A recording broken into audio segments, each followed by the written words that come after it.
Sharing is caring. दोनों भाई नाश्ते की टेबल पर बैठे थे।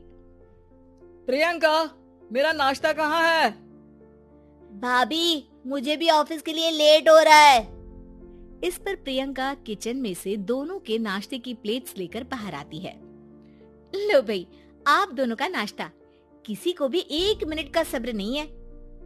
ये प्रियंका का ससुराल है, जहाँ कोई औरत ना होने की वजह से शादी वाले दिन से ही घर के साथ दोनों भाइयों की जिम्मेदारियां प्रियंका संभाल लेती है। दोनों भाई शांति से नाश्ता कर रहे होते हैं कि अंकुश अपने भाई की प्लेट से पराठे का एक टुकड़ा उठा लेता है। आपको पता है ना, मैं खाना शेयर नहीं करता, फिर भी मेरी प्लेट में से खाना जरूरी है क्या? अरे हद हो गई है, मुझे नहीं खाना अब। अंकुर गुस्से में नाश्ता छोड़कर टेबल से उठ खड़ा होता है। अरे ये कैसा बिहेवियर है अंकुर? एक टुकड़ा ही तो है। एक हो या आधा, मुझे भूख लगी है तो ये सिर्फ मेरा ही है। उसे भी किसी के साथ शेयर करने बैठा तो भूखा नहीं रह जाऊंगा। अरे बाबा ठीक है, अब इस पर भी लड़ाई। दूसरा बना देती हूँ, पर प्लीज ऐसे खाना बीच में छोड़कर मत जाओ। इससे अन्न का अपमान होता है। ओ प्लीज भाभी, ऐसी कोई चीज होती ही नहीं है। आपके पास पैसे हैं, खरीदो और खाओ। अगर नहीं खाया जाए तो फेंक दो। अरे दुनिया में सब यही करते हैं। अंकुर बैग उठाकर ऑफिस के लिए चला जाता है, जिसके पीछे उसका बड़ा भाई मायूस सा घर में खड़ा रह जाता है। जिसने बचपन से सोने की चम्मच में खाया हो, उसे दुनिया के बारे में क्या पता होगा। वैसे गलती तो हमारी ही है। अगर कभी बचपन में ही सही गलत का फर्क सिखाया होता तो आज ये हाल नहीं होते। आप फिक्र क्यों करते हैं जी? भगवान है, वो जो भी करता है सबकी भलाई के लिए ही करता है। और जब वो चाहेंगे तो अपनी तरह से अंकुर भैया को भी सब कुछ सिखा देंगे। पत्नी की बात पर विश्वास कर अंकुश भी ऑफिस चला जाता है।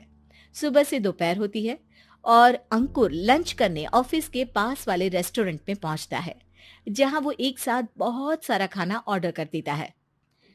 सर, क्या कोई आपको ज्वाइन करने वाला है? नहीं तो क्यों? अब कुछ नहीं सर, ऐसे ही। वेटर चला जाता है और कुछ देर में अंकुर का ऑर्डर लेकर वापस आता है, जिस पर अंकुर सब डिशेस में से थोड़ा थोड़ा खाकर बाकी ऐसे ही छोड़कर बिल देकर चला जाता है। वाह भगवान, तेरी माया। कहीं कोई एक एक टुकड़े के लिए तरसता रहता है और ये 5 लोगों का खाना ऑर्डर करके एक का भी पूरा नहीं खाते। पैसे वालों की माया। वेटर टेबल साफ कर बचा हुआ सारा खाना लेकर रेस्टोरेंट के पीछे घूम रहे बच्चों के पास पहुंच जाता है, जिसे देख बच्चों के चेहरे खिल उठते हैं। वाह, आज इतना सारा खाना आया। थैंक यू भैया, भगवान आपको खाने की फैक्ट्री बना दे।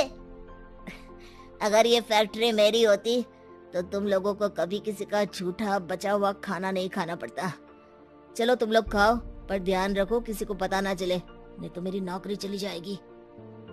इसी के साथ दिन बीतता है और रात को दोनों भाई एक साथ घर पहुंचते हैं। कुछ देर में सब डिनर करने बैठते हैं, जहां अंकुश अंकुर को समझाने की कोशिश करता है। अंकुर, अगर हमें लाइफ में सब कुछ मिला है, इसका ये मतलब नहीं कि तुम उसका गलत फायदा उठाओ, बल्कि तुम्हें उसकी मदद से दूसरों को भी मदद करनी चाहिए। भैया, जिनके पास नहीं है उनकी वजह मैं तो नहीं ना। और ऐसे बहुत लोग हैं जिनके पास सब कुछ है।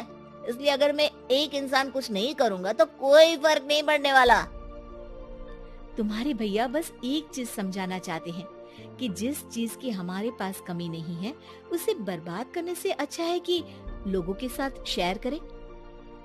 इससे हम सिर्फ सामान नहीं, खुशियां भी बांटते हैं, और इसमें तुम्हारा ज्यादा कुछ तो जाएगा नहीं। भैया भाभी की बात सुन अंकुर कुछ बोले बिना उठकर चला जाता है। इसी तरह दिन बीतते रहते हैं, जिसमें अंकुश और प्रियंका कोशिश तो बहुत करते हैं, पर अंकुर पर किसी भी चीज का कोई असर नहीं पड़ता। एक दोपहर अंकुर सैंडविच खाते हुए सड़क के किनारे चल रहा होता है। तभी उसकी नजर आइसक्रीम वाले पर पड़ती है और वो सैंडविच सड़क किनारे फेंक आइसक्रीम खरीदने पहुंच जाता है। अब इसे कहते हैं जिंदगी का सुख। जैसे ही अंकुर आइसक्रीम लेकर पीछे मुड़ता है तो एक आदमी को सड़क से वही सैंडविच उठाते हुए देखता है। वो आदमी बहुत कमजोर, गरीब, जैसे बहुत दिनों से खाना ना खाया हो वैसा लग रहा था। अंकुर उसके पास जाकर खड़ा हो जाता है। उसे देखकर आदमी सैंडविच अंकुर की तरफ कर देता है। आपको भी खाना है क्या? क्या हम इसे आधा आधा कर ले? मुझे बहुत भूख लगी है। वो मेरा ही झूठा सैंडविच है, तुम दूसरा खरीद कर क्यों नहीं खा लेते? इसे क्यों खा रहे हो? अरे भैया, अगर खरीदने के पैसे होते तो 4 दिन से भूखा नहीं घूम रहा होता। हैं?